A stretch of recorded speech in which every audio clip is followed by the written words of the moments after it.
Bismillahirrahmanirrahim.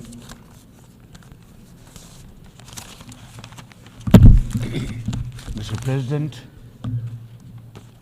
heads of state and government, excellencies, delegates, ladies and gentlemen, Assalamu alaikum wa rahmatullahi wa barakatuh, and a very good morning. Qala ya abati inni raitu ahda ashara kawkaban wa. And he said, "Oh, my father, I have seen 11 planets and the sun and moon bowing to me." He said, "Oh, son, do not tell your story to your brothers. They will devise a scheme for you. The devil is the enemy of humans." Honor for me to address the United Nations General Assembly for the second time as the Prime Minister of a country that has always been a proactive member of the UN Assembly. I would like to congratulate you and wish you all the success, Mr. President, on your election as the President of the 79th session of the UN General Assembly. I would also like to appreciate the efforts of Ambassador Dennis Francis for his skillful stewardship of the 78th session of the UNGA. Mr. President, the father of our nation, Quaid-e-Azam Muhammad Ali Jinnah, declared in 1947 that we stand by the United Nations Charter and will gladly make our full contribution to peace and prosperity of the world. Pakistan has stood by this commitment unwaveringly. Today, we are facing most daunting challenges to the world order.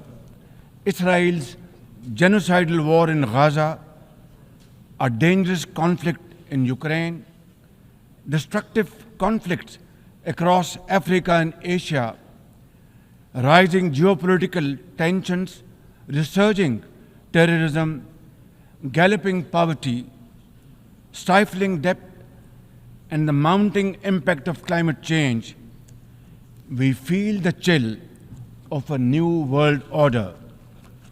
In response to these challenges, our Secretary General Antonio Guterres called for the Summit of the Future.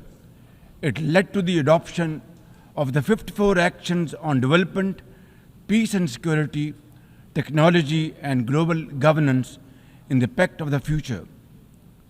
Mr. President, today I stand before you to express the searing pain and anguish of the people of Pakistan at the plight of the people of Gaza.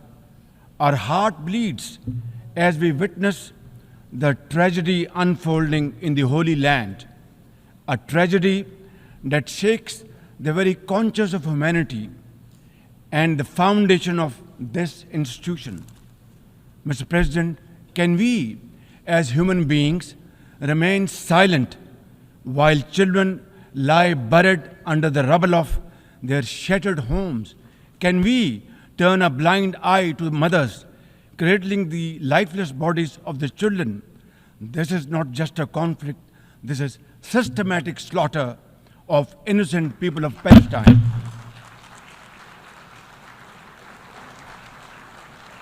Ladies and gentlemen, an assault on the very essence of human life and dignity. The blood of Gaza's children stains the hands of not just the oppressors, but also those who are complicit in prolonging this cruel conflict.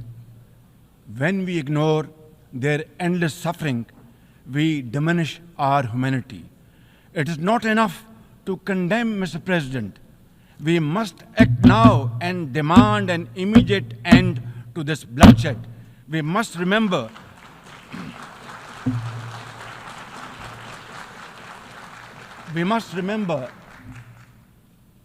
that the blood and sacrifice of the innocent Palestinians will never go waste.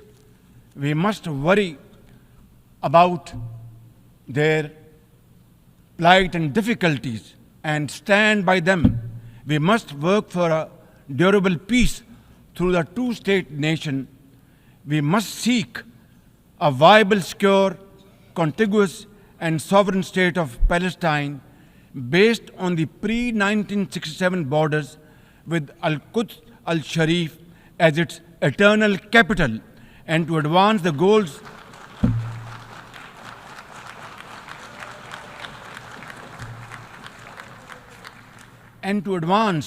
these goals, Palestine must also be immediately admitted as a full member of the United Nations.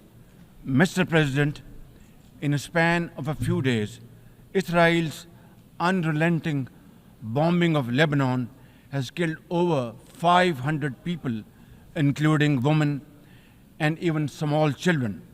The failure to implement UN resolutions has emboldened Israel. It threatened to drag the entire Middle East into a war whose consequences could be very grave and beyond imagination. Similarly, like the people of Palestine, the people of Jammu and Kashmir too have struggled for a century for their freedom and right to self-determination.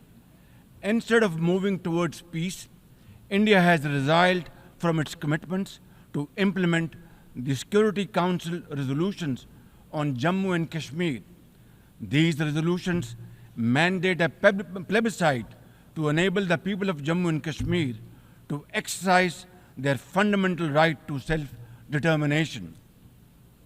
Ladies and gentlemen, since the 5th of August 2019, India has initiated unilateral illegal steps to impose what its leaders ominously call a final solution for Jammu and Kashmir.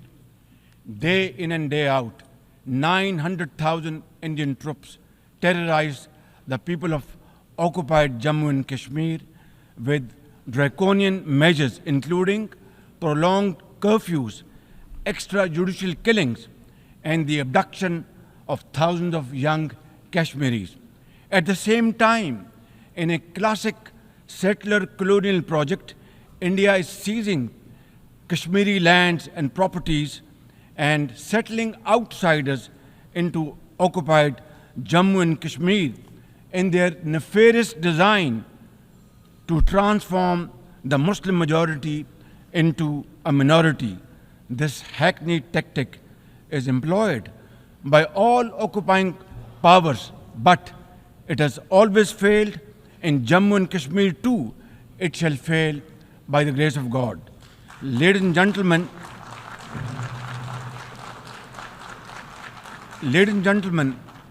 the Kashmiri people are resolute in rejection of the false Indian identity. The New Delhi seeks to impose upon them very, very severe conditions, and atrocities are being committed every hour. India's policy of brutal coercion and oppression in occupied Kashmir has ensured that Burhan Wani's legacy continues to inspire the struggle and sacrifices of millions of Kashmiris. Inspired by the legitimacy of their epic struggle, they remain defiant. Their heart-wrenching stories remind us that behind every statistic lies a human life, a dream deferred, and a hope shattered. Even more worryingly, it is engaged in massive expansion of its military capabilities, which are essentially deployed against Pakistan. Its war doctrines envisage a surprise attack and a limited war under the nuclear overhang. Thoughtlessly, India has spurned Pakistan's proposals for a mutual strategic restraint regime. Its leadership has often threatened to cross the line of control and take over Azad Kashmir. Ladies and gentlemen, Mr. President, let me state in no uncertain terms that Pakistan will respond most decisively to any Indian aggression. Therefore, to secure durable peace, India must reverse the unilateral and illegal measures it has taken since 5th of August 2019 and enter into a dialogue for a peaceful resolution of the Jammu and Kashmir dispute in accordance with the UN security resolutions and the wishes of the Kashmiri people. Mr. President, remember, illegal occupation creates a fresh hell every day in the killing fields of Palestine and in the pristine valleys of occupied Jammu and Kashmir. Another troubling global development is the escalation of Islamophobia, which is now manifested by frequent desecrations of the Holy Quran, attacks on mosques, negative stereotyping of Muslims, and acts of discrimination and violence against them. The most alarming manifestation of Islamophobia is the Hindu supremacist agenda in India. It aggressively seeks the subjugation of 200 million Muslims and the obliteration of India's Islamic heritage. Pakistan and the OIC will work with the UN Secretary General and a special envoy to implement a plan of action to combat the scourge.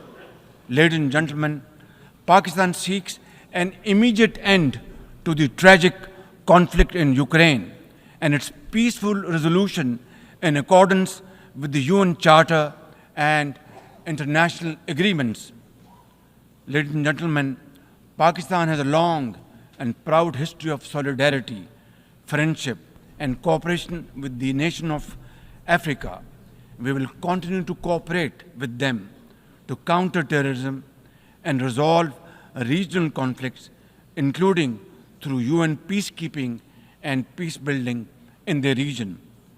Finally, Mr. President, as we leave this august hall, we must carry with us a message for our people that the weak are not voiceless, that the oppressed should not lose hope, that poverty is not preordained, and that Allah Almighty promise of justice and equality in our terrestrial home must be respected. I thank you all and thank you very much for your time. God bless you. Mr. President, this assembly regrettably witnessed a travesty this morning. A country run by the military with a global reputation for terrorism, narcotics trade, and transnational crime has had the audacity to attack the world's largest democracy. I speak about the reference to India in the speech of the Pakistani Prime Minister. As the world knows, Pakistan has long employed cross-border terrorism as a weapon against its neighbors. It has attacked our parliament, our financial capital Mumbai, marketplaces, and pilgrimage routes. The list is long. For such a country to speak about violence anywhere is hypocrisy at its worst.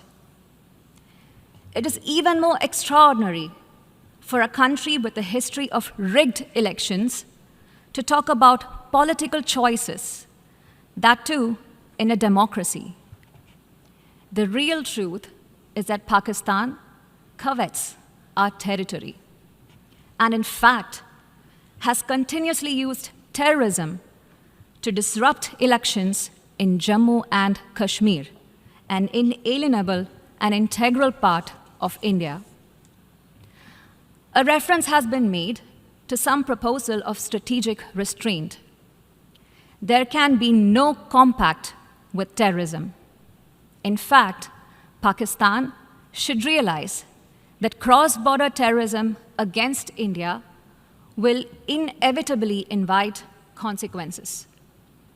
It is ridiculous that a nation that committed genocide in 1971 and which persecutes its minorities relentlessly even now, dare speak about intolerances and phobias. The world can see for itself what Pakistan really is.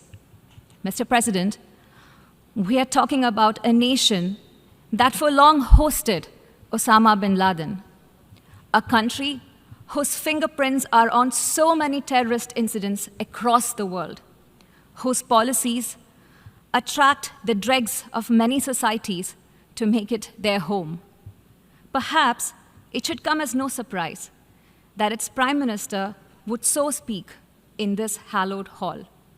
Yet, we must make clear how unacceptable his words are to all of us. We know that Pakistan will seek to counter the truth with more lies. Repetition will change nothing. Our stand is clear and needs no reiteration. Thank you, Mr. President. Mr. President, my delegation is obliged to exercise its right of reply in response to the baseless and misleading assertions made by India. India continues to peddle a false narrative in this forum, year after year, relying on tactics of denial, distortion, and deflection. However, these distortions cannot alter the reality that Jammu and Kashmir is an internationally recognized disputed territory. It has never been, nor will ever be, a part of India, nor is it an internal matter. The United Nations Security Council, through numerous resolutions, has unequivocally called for a free, impartial plebiscite to enable the people of Jammu and Kashmir to exercise their inalienable right to self-determination. India is obligated under Article 25 of the UN Charter to implement these resolutions. Yet, instead of honoring its obligations, India has chosen the path of repression, subjecting the legitimate aspirations of the Kashmiri people for self-determination through a brutal and oppressive occupation. India's illegal and unilateral actions of 5 August 2019 further intensified this occupation, with nearly 1 million soldiers deployed to suppress the Kashmiris' legitimate right.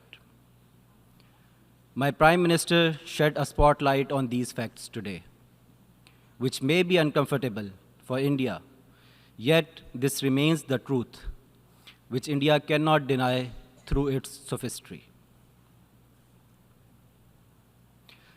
Mr. President, India's crimes in IIOJK are heinous and committed with impunity. Innocent civilians, including women and children, are being targeted through staged encounters, extrajudicial killings, and collective punishment. Entire villages have been razed. The entire Kashmiri political leaders remain incarcerated, and a media blackout continues to stifle independent voices. This is the largest military occupation in the world, where over 8 million Kashmiris live in a perpetual state of siege and horror. The reports of the UN High Commissioner for Human Rights and statements from over a dozen UN special rapporteurs have documented these widespread violations and called for the investigation of human rights violations in IIOJK. Yet, India has consistently denied them access to the occupied territory. Mr. President, India has once again resorted to the familiar tactic of deflecting global attention from its own terror activities by raising baseless accusations of terrorism. It is ironic that a country which uses terrorism as an instrument of state policy against its neighbors should attempt to point fingers at others.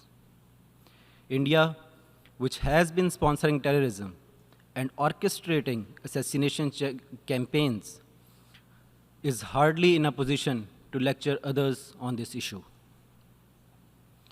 In addition to its state terrorism against the defenseless people of IIOJK, India continues to sponsor terror activities not only against Pakistan, but also in other countries. For decades, India has been the primary perpetrator, supporter, and financer of terrorism. India's sponsorship of terrorist organizations such as Tehreek-e-Taliban, Pakistan, and the Balochistan Liberation Army has led to the loss of thousands of innocent Pakistani lives. Pakistan has shared irrefutable evidence of India's involvement in terrorism with the international community. The arrest and conviction of Kulbhushan Yadav, a serving Indian naval officer and an operative of India's intelligence agency RAW, is irrefutable evidence of India's state-sponsored terrorism against Pakistan, including targeted assassinations in Pakistan. Now, the Indian terrorist franchise has gone global, with assassinations and attempted murders of political dissidents on North American soil. Mr. President, the delegation of India referred to the events of 1971, which were not a question of genocide, but of India's foreign aggression and attack on national sovereignty and territorial integrity of Pakistan. I would like to request the Indian delegation to refer to the General Assembly resolution of December 1971, which upheld the sovereignty and territorial integrity of Pakistan against the foreign invasion. Mr. President, while the Indian delegate referred to India as the biggest democracy, the world knows that India's reign of terror against its minorities continues unabated. The BJP-RSS government, which has ruled India since 2014, is imposing a reign of fear and violence, not only against the people of IIOJK, but also against its own Muslims, Christians, Dalits, and other low-caste Hindus. Islamophobia has deeply infiltrated the Indian state, where 200 million Muslims face lynching by cow vigilantes and pogroms led by RSS, often with government complicity. Muslims are facing forced conversions, disenfranchisement, restrictions like the hijab ban, and the destruction of hundreds of mosques, including the Babri Masjid, all aimed at erasing Muslim identity and culture, which are integral parts of India's history.